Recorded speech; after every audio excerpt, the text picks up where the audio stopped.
After studying this module, you shall be able to know the principle of ion exchange chromatography, learn the two different kinds of ion exchange chromatography, learn the considerations behind choosing an ion exchanger for an experiment, identify what kind of ion exchanger and pH conditions to use for separating a protein from a mixture, and lastly, how to analyze the results obtained from an ion exchange chromatography experiment.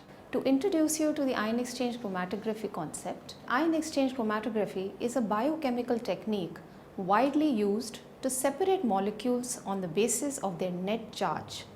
This module describes the basic principle behind the working of this technique. It also introduces the reader to various kinds of materials used as resins that make up the matrix bed and the various ionic functional groups that are bound to the resin.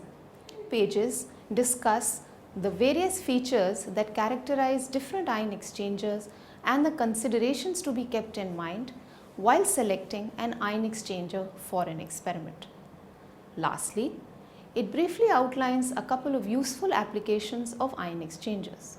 We'll now be discussing the principle of ion exchange chromatography. Ion exchange chromatography is a technique used to separate proteins on the basis of the net charge carried by them. The magnitude of this net charge carried by the protein depends on the pH. Ion exchange columns consist of a solid polymer, which is a resin, onto which charged groups are bound. The solid matrix or resin can be of different varieties. These include matrices made of polystyrene, cellulose, agarose.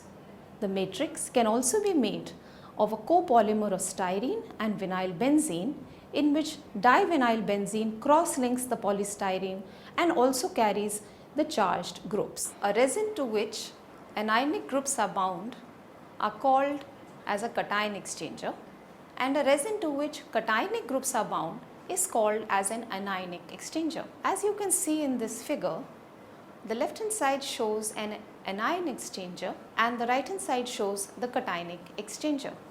Some groups are more strongly ionic than others and are referred to as strongly cationic or anionic, while some groups are weakly ionic and are referred to as weakly cationic or anionic. Sulfonic group SO3- is a commonly used strongly acidic cation exchanger. If it binds an H+ ion, it is said to be in its acid form. It can exchange one sodium ion for a H+ ion and one calcium ion for two H+ ions. Phenolic and carboxylic groups are example of weakly cation exchangers. A quaternary amino group is a strongly basic anion exchanger. Aromatic and aliphatic amino groups are weakly anion exchangers. The table shown on the lists the various types of resins, the functional groups that serve as the ion exchangers, and their commonly used trade names. Ion exchange chromatography works on the principle that charged molecules will adsorb reversibly onto the column and will be eluted by changing the ionic environment. The molecules in the sample mixture are first allowed to tightly bind to the column.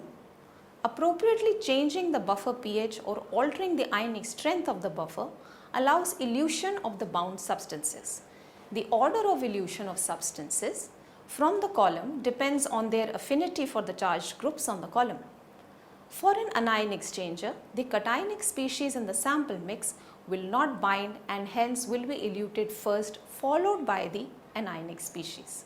The diagram on the screen shows you how a negatively charged protein and a positively charged protein is separated on an ion exchange column.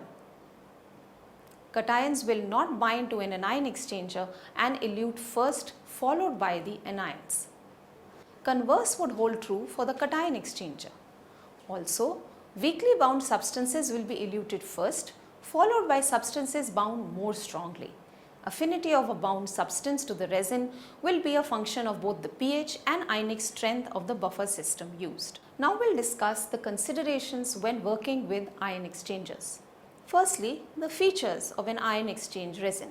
There are some important properties of an ion exchange resin that need to be taken into consideration when deciding to use an ion exchanger for separating molecules. These are total capacity of the resin, available capacity of the resin, its porosity and its mesh size. Total capacity of an ion exchanger is the total milli equivalence of exchangeable groups per milligram of dry weight. It's important to not exceed this capacity, otherwise the ions will simply pass through the column without binding. However, experimentally, the ionic groups actually available for binding depend on the pH and ionic strength of the buffer being used. There is always competition between the small buffer ions and the charged macromolecules for the ionic groups on the exchanger. Small ions are able to diffuse rapidly through the charged groups of the exchanger and hence compete with the large macromolecule. This competition becomes more enhanced as we increase the ionic strength of the buffer.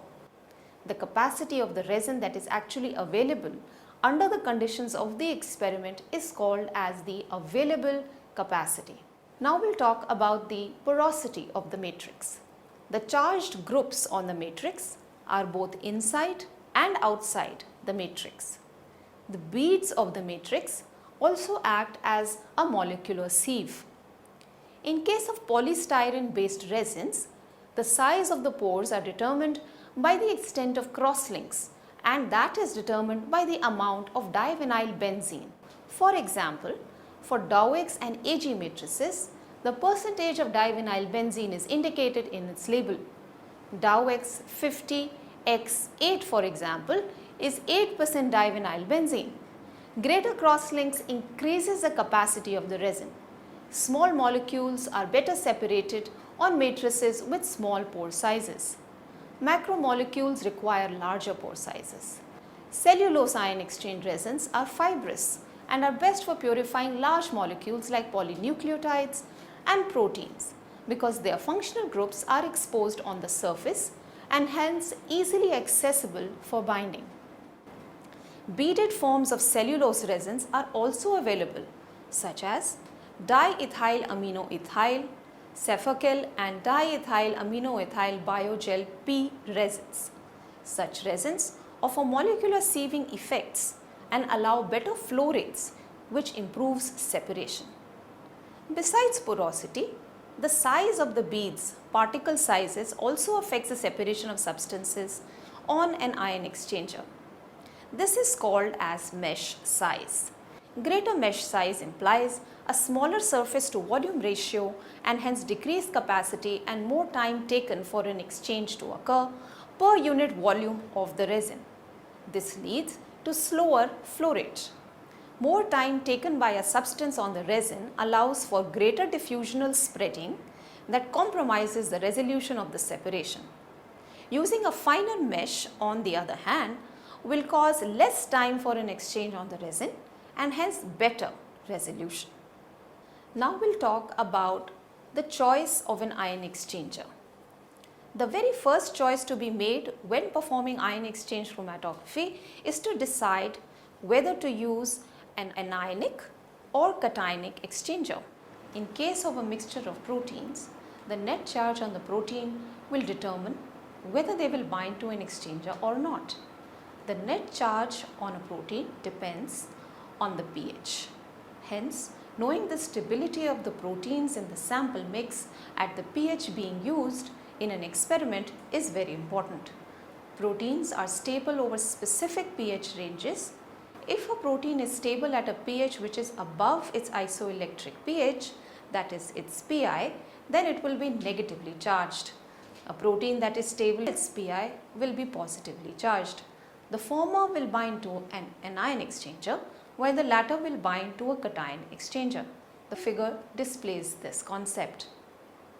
As you can see in the figure displayed on the screen, we have the x-axis showing the net charge on the protein and the y-axis showing the pH. The middle dotted line shows the isoelectric point. All the proteins that are stable isoelectric point, that is up till pH 5, will be strongly bound to the cation exchangers, while the proteins that are stable above the isoelectric point, that is from pH 5 to pH 10, will be bound strongly to an anion exchanger and can be used accordingly. Either of the two kinds of exchangers can be used for proteins that are stable over a wide pH range. A priori knowledge of the stability of proteins in our sample mix helps to make a wise choice of the exchanger to be used. The next choice to be made is whether to use a strong or a weak exchanger. Since strong exchangers operate over a wide pH range and weak analytes require a very low or a very high pH for ionization, separation of weak analytes can be achieved on a strong exchanger. Similarly, weak exchangers will be suitable for binding strong electrolytes. Weak exchangers are advantageous not only because charged impurities will be less likely to bind to them, but they are also less likely to cause protein denaturation. Also, weak exchangers allow better resolution of substances, the charge differences between them which are small. Strong charge carrying biomolecules will bind too strongly to a strong exchanger, making elution a difficult task, and therefore a weak exchanger will be once again the exchanger of choice in this situation. Thus, a weak exchanger is more advantageous than a strong exchanger. Strong ion exchangers are needed when working with macromolecules that are unstable at low ionic strength. In such cases, high charge density on the ion exchanger is desirable to enable the binding of the macromolecule at high ionic strength. The Cephedex and Biogel exchangers are suitable resins of choice for these macromolecules, as the density of ionizable groups on these resins can be made several times higher than possible with cellulose ion exchangers. Now we'll talk about the selection of buffer, pH and ionic conditions. Anion exchangers will utilize the cationic buffers such as tris, pyridate, alkylamines, and cation exchangers will utilize anionic buffers such as acetate, barbutyrate and phosphate. The rule is used while selecting the buffer to be used in an ion exchange chromatography experiment. Cationic buffers with anionic exchangers and anionic buffers with cationic exchangers. As a rule, the pH of the mobile phase buffer must be chosen in such a way that it allows the charged groups on the matrix to remain in their ionized state.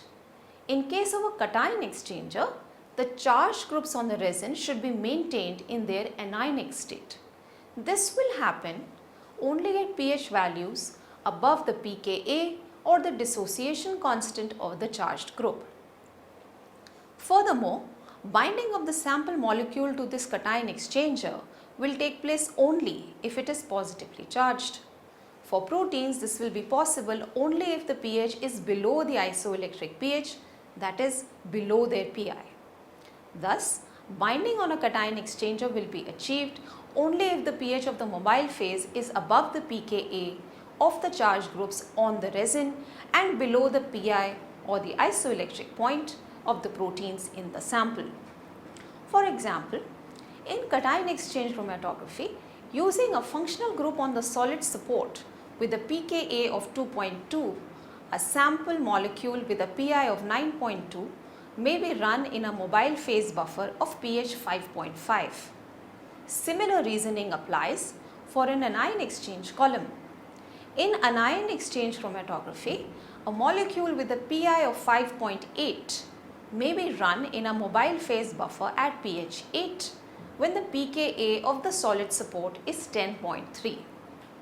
Generally, better resolution is achieved if the ionic conditions used to load the sample on an ion exchange column are similar to those used for eluting the column. Buffers with high buffering capacity are desirable so that the ionic strength need not be too high. Now we'll talk about elution from an ion exchange column. Binding of substances to an ion exchange column depends on the electrical properties of the substance in question and those of the charged species in the solvent.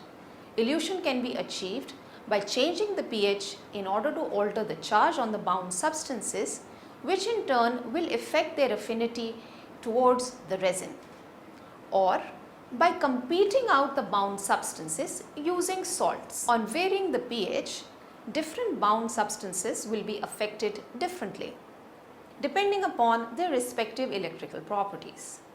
Weakly bound substances will be eluted first, followed by elution of strongly bound substances.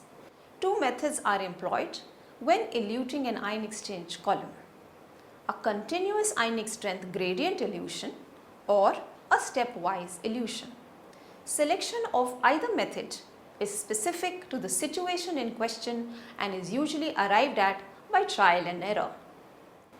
The figure on your screen will show difference in resolution observed when using a steep versus a shallow salt elution. Notice how the resolution is considerably improved when a shallow NaCl gradient is used for eluting the column versus a steep NaCl gradient. As you can see on the graph shown on the screen, two kinds of elution profiles are shown. The left hand side shows the elution when a steep NaCl concentration is used, while the right hand side shows the elution when a shallow NaCl gradient is used. It can easily be seen that the resolution is much better when the steep NaCl gradient is used. At times, good separation is achieved if the binding and eluting times are the same. This is called starting condition procedure. The figure on the screen shows an example of an elution profile from an ion exchange column in which RNA nucleosides are eluted. Downstream usage of the separated substances should also be considered while choosing elution conditions. For example, in case of the substance being radioactive, care should be taken that the elution buffer should be free of any potential quenchers. Similarly, in case the purified substance needs to be spectrophotometrically analyzed, then the elution buffer should not absorb in the required wavelength range. If the substance is an enzyme, its stability should not be compromised during elution. Now we'll discuss the applications of ion exchangers. Ion exchangers, besides being used for separation of macromolecules, also have other interesting practical applications. For example, desalting. In order to separate ionic species in a sample, a solution of macromolecules, ion retardation resins can be employed. Such resins contain both negatively and positively charged groups and can therefore remove both cations and anions. Uncharged molecules will simply pass through the column unhindered. This way, the eluent will be free of charged species. Ag11, A8 and Biorad are examples of ion retardation resins. Biorad resin is also called as Chelix. It is a cross-linked styrene divinylbenzene resin which is linked with imino diacetate ions. This resin is useful in removing divalent cations from a solution containing a mixture of univalent cations. For example, if calcium ions are required to be removed and replaced by magnesium ions, the Chelix exchanger offers a simplified and a faster method compared to conventional method of achieving the same. Upon passing such a solution through a Chelix column, the calcium will be retained on the column and the rest of the solution will pass through. Magnesium can then be subsequently added to the eluent. Ion exchangers are commonly used also to prepare deionized water. Ionic species are removed from water using what is known as a mixed bed resin. They are strong acid cation and strongly basic anion exchangers that are mixed together and then used. In order to make deionized water, the cation exchanger is regenerated by using hydrochloric acid. The H+ ions from the acid bind to the negatively charged groups on the cation exchange resin. The anion exchanger is regenerated using sodium hydroxide. The hydroxyl ions from the alkali bind to the positively charged groups on the anion exchanger. The hydrogen ion does not have very strong attraction to the beads of the cation exchanger, and the hydroxyl ion does not have very strong attraction to the beads of the anion exchanger. This is why on passing ionized water through a mixed bed resin, cations can easily be exchanged for hydrogen ions on the cation exchanger, and anions can be easily exchanged for hydroxyl ions on the anion exchanger. The released hydrogen and hydroxyl ions combine to form water. Now we'll summarize what we have learned so far. Ion exchange chromatography is used for separation of charged molecules from a complex mixture. Protein molecules are commonly separated on an ion exchange column. An ion exchange column consists of a solid resin to which charged groups are bound. The resin can be made of agarose, dextrin, cellulose or copolymers of styrene divinyl benzene. Cationic groups bound to the resin matrix constitute an anion exchanger and is used for separating anionic substances. The resin can be strongly or weakly acidic. Anionic groups bound to the resin matrix constitute a cation exchanger and is used for separating cationic substances. The resin can be strongly or weakly basic. The actual number of charged groups available on a particular resin depends upon the experimental conditions such as pH and ionic strength of the buffer used. This is reflected in the binding capacity of the column. Charge, binding capacity, porosity and mesh size of the resin are important features taken into consideration while choosing a resin. Ion exchange columns separate molecules on the basis of their net charge. For a given ion exchange column, binding affinity for a particular analyte depends on its net charge under the conditions of pH and ionic strength of the buffer system being used. Choice of an ion exchanger for protein molecules depends upon their stability at the pH being used. Strong electrolytes in the analyte are better separated on a weak ion exchanger. Substances that have small differences in their charge are better resolved on a weak ionic exchanger. Similar substances are best resolved using a single pH and ionic strength condition. Elution conditions need to be carefully decided depending upon the downstream uses of the purified analyte. Besides being useful for separation of small organic molecules, ions and macromolecules, ion exchange chromatography is also used for desalting, preparation of deionized water, that is mixed bed resins, and as a matrix for partition chromatography.